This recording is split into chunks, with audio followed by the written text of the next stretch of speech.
വിവിധ ആവശ്യങ്ങൾ ഉന്നയിച്ചുകൊണ്ട് തളിക്കുളം ബ്ലോക്ക് പഞ്ചായത്തിലേക്ക് INTUC തൊഴിലുറപ്പ് തൊഴിലാളികൾ ധർണ നടത്തി. തൊഴിലുറപ്പ് തൊഴിലാളികളുടെ ജോലിയും കൂലിയും ഉറപ്പുവരുത്തുക, തൊഴിലുറപ്പ് തൊഴിലാളികളുടെ തൊഴിൽ ദിനം പ്രതിവർഷം 200 വർദ്ധിപ്പിക്കുക, കർഷക തൊഴിലാളികൾക്ക് നൽകുന്ന മിനിമം വേതനമായ 699 രൂപ തൊഴിലുറപ്പ് തൊഴിലാളികൾക്കും നൽകുക, തൊഴിലിടങ്ങളിലെ അപകടങ്ങൾക്ക് 1923 വർക്ക്മെൻ കോമ്പൻസേഷൻ നിയമം തൊഴിലുറപ്പ് തൊഴിലാളികൾക്കും ബാധകമാക്കുക എന്നീ ആവശ്യങ്ങൾ ഉന്നയിച്ചുകൊണ്ട് തളിക്കുളം ബ്ലോക്ക് പഞ്ചായത്തിലേക്ക് INTUC തൊഴിലുറപ്പ് തൊഴിലാളികൾ നടത്തിയ ധർണ DCC general secretary Anil Pulikkal ഉദ്ഘാടനം ചെയ്തു.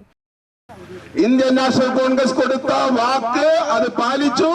ആ വാഗ്ദാനം നടപ്പിലാക്കി ജനങ്ങളുടെ മുന്നിൽ ശിരസുയർത്തി ഇന്ത്യൻ നാഷണൽ കോൺഗ്രസ് എന്ന മഹത്തായ രാഷ്ട്രീയ പ്രസ്ഥാനം നിലനിന്നു.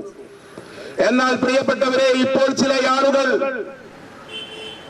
രാജ്യത്ത് കോൺഗ്രസ് നടപ്പിലാക്കിയ മഹാത്മാഗാന്ധി ദേശീയ ഗ്രാമീണ തൊഴിലുറപ്പ് പദ്ധതിയുടെ പിതൃത്വം ഏറ്റെടുക്കാനും പാരമ്പര്യം പേറാനും അതുപോലെ പൈതൃകം ആവശ്യപ്പെടാനും ചില ആളുകൾ, അത് സംഘിയായാലും സഖാവായാലും അത് BJP-കാരനായാലും CPM-കാരനായാലും അത് ഇന്ത്യയിലെ ജനങ്ങൾക്കറിയാം.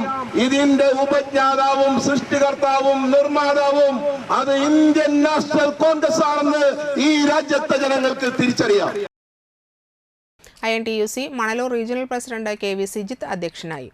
DCC general secretary CM Noushad, block Congress president KS Deepan, INTUC general secretary KK Prakashan, INTUC Guruvayur regional secretary CV Thulasidas, Linda Subhash Chandran, Geethanjali Thilakan, Kamalam Sreekumar എന്നിവർ സംസാരിച്ചു.